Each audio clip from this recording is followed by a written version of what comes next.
Hello guys, Sandeep and welcome back to a new video in which I'm going to review the Asus Zenfone Max Pro M2 after using this device for more than a month as my primary device.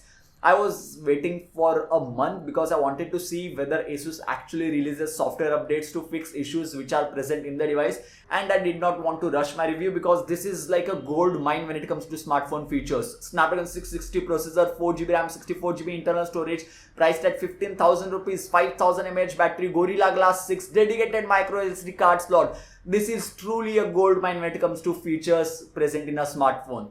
But all that glitters is not gold. Or is it? I'm going to leave a question mark there because otherwise how will I make you watch my video? Without further delay, let's get started. First of all, let's talk about the build quality.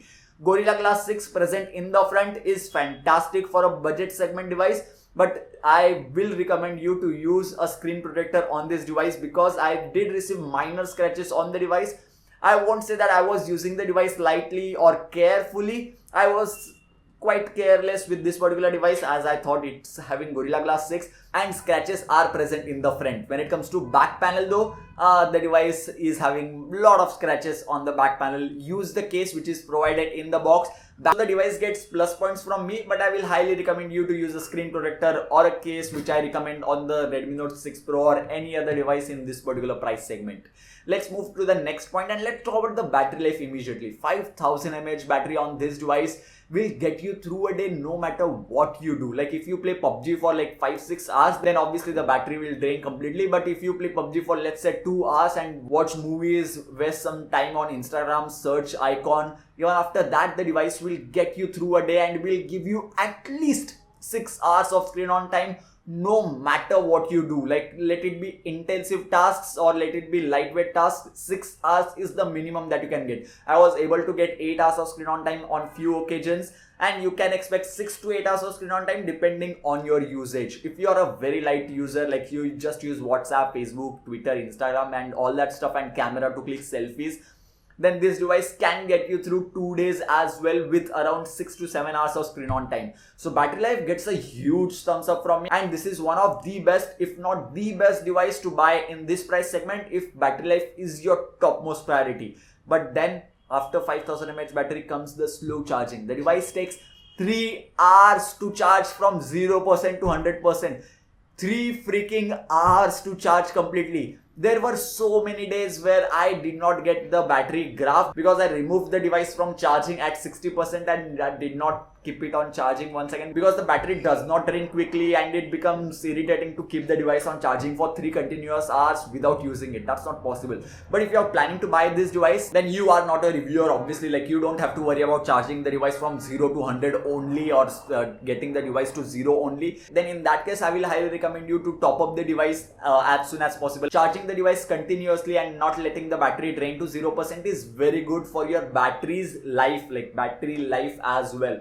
So I would recommend you to do that, but slow charging can be a letdown for few because Redmi Note 6 Pro comes with a quick charge 3.0 support and this device also comes with a 4000 mAh battery. I have done a detailed dedicated comparison between both these devices. If you are interested in that, the link will be present in the I button over here. After battery life, now let's talk about cameras on this device. I have also done a camera comparison between Realme 2 Pro, Zenfone Max Pro M2 and the Redmi Note 6 Pro. Redmi Note 6 Pro came on the top, but Zenfone Max Pro M2 was not bad. I am going to say after a couple of software updates, the camera has gotten better, but when it comes to low light conditions, once again, the camera is not the best. Probably very good considering the budget, but not the best once again. When it comes to selfies, I'm going to say that I wanted much more out of the selfies clicked with this particular camera. But there is one thing which we have to talk about, and that's Google camera. As soon as you add the word Google camera to any smartphone, pictures are going to be way better just by adding Google camera into the smartphone, and that's what you can do with the Zenfone Max Pro M2 because adding Google camera support on your device is extremely easy. How to do that guide will be linked in the description box below or in the I button over here. Follow that guide and install Google camera. It will not wipe your data, it will not unlock your bootloader or it will not root your device, so do not worry about that. And these are some of the sample shots which you are seeing on the screen right now, clicked with the Google camera on the Zenfone Max Pro M2. I'm pretty much sure that Google camera performs way better as compared to stock camera on this device. One thing which I have to talk about is EIS support on the front facing facing camera, which is not present in any other device in this particular price segment, which is fantastic. And I love the EIS on the front facing camera. And here is a video sample which you are seeing on the screen right now, shot with the Zenfone Max Pro M2. But the processing, adjusting exposure correctly is not that well done on the Zenfone Max Pro M2 as of now. I hope Asus fixes that in upcoming software updates. So overall camera on this device is good, but not the best that you want it to be. Like Redmi Note 6 Pro is probably the best device to go with if camera is your topmost priority. But then again, Google camera support, it's up to you. Watch my camera comparison, which will be linked in the I button or in the description box below as well. Snapdragon 660 processor with 4GB of RAM. Fantastic combination. You will not have any issues with the performance. Apps open up quickly. Everything happens very smoothly. Multitasking is also very good. 660 with 4GB of RAM, fantastic combination. I can't imagine budget devices getting so much better and coming close to flagship devices. I'm not at all saying that this device performs equally good as a flagship device, but it's very close when it comes to day-to-day life tasks or opening normal basic applications like Twitter, Insta, WhatsApp or YouTube application, or having multi-window. This device with Snapdragon 660 processor performs fantastic and is very close to flagship level experience. Not flagship level experience, but very close to that. You will not have any issues with performance, and probably the best performance experience in the price segment of 15,000 rupees. I was very happy using this device as it did not lag much. I said much because there were few occasions where the device lagged a little bit. I clicked a picture with the camera, but it was not saved, and this happened multiple times. That was quite worrisome. But there are minor lags that happen here and there, and that's probably due to the software optimization, which is not very good as of now. And now let's talk about the software optimization, or the software basically. This device comes with stock Android. No bloatware, no ads, nothing. Fantastic, can be great for many people. But if you are someone who is looking for like call recording feature or themes feature, who likes to modify their device, then that's not going to be possible with the Zenfone Max Pro M2, as this device comes with stock Android, which is very close to stock and missing a lot of features, which if you are moving from a Xiaomi device to this device, you may miss those. But if you are someone who is moving from a stock Android device to Zenfone Max Pro M2, you will not face issues. So if you are planning to upgrade to Zenfone Max Pro M2 from a MIUI device, do think whether you need those call recording features or themes feature in this device, because those are not present. I personally like stock Android. I like MIUI as well. It's like you will get used to any UI if you use the device continuously for 10 days. So overall software is very good. Features are missing, but software optimization needs to be added a little bit more. Obviously Asus has done that, but I expect them to optimize the software a little bit more, and it will be a fantastic device. Don't get me wrong,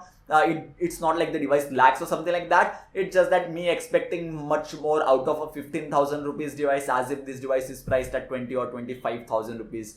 This is the best device for gaming. I have said it earlier as well. I have made a dedicated video playing PUBG on the Zenfone Max Pro M2. If you play any game, this is the best device. 660 with the stock Android and those optimization for gaming. Fantastic device for gaming. Go with this one. Don't think again if gaming is once again topmost priority for you and your budget is limited to 15,000 rupees. Go with Zenfone Max Pro M2. Call quality is something which I wanted more out of, because the earpiece in the front was not that loud even at full volume. I noticed this when I used my friend's Redmi Note 5 Pro, and I realized, okay, the earpiece is so loud, whereas my Zenfone Max Pro M2's earpiece is not that loud. Multiple times I had to do like this. It can be an issue with my unit only that the earpiece is not that loud. But that's something which I wanted to mention. But overall call quality was good. The reception was pretty good. 4G VoLTE works out of the box. Dual 4G dual VoLTE support is present as well. Display is something which I don't have any complaints about. The display can go up to 450 nits of brightness, meaning if you view the display under direct sunlight, you can view the display properly, and it was fun to use this display. Even though I had manually changed the display temperature towards little bit of warm side, and then the display was very good for my personal usage. Viewing angles are fantastic. Color reproduction is very good on this particular display as well. The device comes with a notch, and this notch is not very well optimized, because in YouTube application, if you try to pinch in, or pinch out, then the notch is not covered and it still blocks the notch for some odd reason. I mean, because when I'm zooming out of the video, I want that notch to be in the video, like chalega rehna chahiye, but nahi hota. So that's something odd which Asus should fix pretty soon. And in few applications, the notch gets covered, like there is little bit of gap in between notch and the application, which is quite irritating at times. That's me probably, or you will also be like that. So Asus, if you're watching this video, fix that notch. Otherwise, display is fantastic. Sound quality via the headphone jack which is present on this device was good, and the speaker quality was fantastic. All the necessary sensors such as auto brightness, gyroscope are present on this device, so don't worry about that. Fingerprint sensor is also present on the device. The display is locked right now. The display is locked right now. I keep my finger and the device gets unlocked. Display is locked, keep my finger, the device gets unlocked, it gets unlocked almost every single time. Fingerprint sensor worked perfectly, and I did not use the fingerprint sensor much because face unlock feature on this device works fantastically. I look at the device, it gets unlocked, the device is locked right now, look at it, gets unlocked, look at it, gets unlocked. Oh, no, what? This is the first time that it's happening, that it did not get unlocked. Otherwise it gets unlocked almost every single time, and I'm still going to say, even though it did not work that one time, it worked fantastically almost every single time. It gets a huge thumbs up from me for fingerprint sensor as well as the face unlock feature. Now let's talk about the XDR ROM development, because that's going to be important factor for few as well. Redmi Note 6 Pro, which is available in the market, has fantastic development, which can be the case with the Zenfone Max Pro M2, considering TWRP recovery is already available for the device, and my videos on rooting this device will be coming pretty soon, because I'm planning to make those on the Zenfone Max Pro M2 as well. When it comes to custom ROM development, you can expect good amount of development, considering Zenfone Max Pro M1 had very good development, and this device is being so good. It should be, right? Why shouldn't it be? Like, it should be good. I expect it to be good. It has to be good. Device also comes with a dedicated microSD card slot, if that's a plus point for you, and it also comes with 2 SIM card slot. You don't have to sacrifice a SIM card slot if you want to insert a microSD card slot or microSD card in the microSD card slot. The device is priced at 15,000 rupees for the 4GB RAM variant and 13,000 rupees for the 3GB RAM variant. If you are interested in buying the 3GB RAM variant, it should be good, but I would highly recommend you to go with the 4GB RAM variant, because that's the one which I can easily recommend as well, and that's the one which I used for this particular video as well. So I completed my review of the Zenfone Max Pro M2 like a week back. I did not post it yet. This is my final review. I need to add a couple of things. Widevine L1 support is present on the device, which works super fine on Netflix, and you can watch videos in full HD resolution on Netflix app, but it does not work with Amazon Prime Video app. 720p or 1080p video playback is not supported with Amazon Prime Video as of now, even though the device supports Widevine L1 certification. Maybe this issue is from the device or maybe from Amazon. Both these companies will have to sort it out. I'm just putting it out there that full HD playback is not available with Amazon Prime Video. The only thing which I did not like about the device, which I mentioned in the video as well, is the software department. Software doesn't feel very optimized, and that's the case as well. Few bugs which I mentioned in the video, such as camera taking pictures but not showing up in gallery, is fixed. That's not present anymore. It works super fine.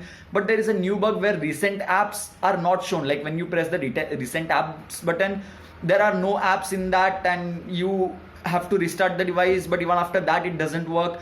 After some time it shows automatically. So this is another issue which is present on the stock Android. Having stock Android is obviously very good, but it does not mean that it's going to be very well optimized out of the box itself. Expect few minor bugs with the Zenfone Max Pro M2 as of now. So overall, it gets a thumbs up from me. And to answer the question, all that glitters is not gold. For this device, I'm going to say it is gold mine of features, and Samsung Galaxy M20 is going to launch pretty soon. Will it be able to beat the Zenfone Max Pro M2? I'm quite excited to check that out as well. My video on the Samsung Galaxy M devices is present in the I button over here. Do watch that if you haven't already. If you enjoyed this video, then don't forget to give this video a huge thumbs up. If you still have any more doubts, suggestions or queries regarding this Zenfone Max Pro M2, do let me know about that in the comment section box below, or you can tweet it to me at @Dhananjay_tech. If you think I missed something, do let me know about that as well. I'll be more than glad to answer your queries. If you have not subscribed to the channel yet, then click on my face right now and get subscribed, because many more awesome videos like these are going to come real soon on the channel. So yeah, thank you guys. Thank you for watching.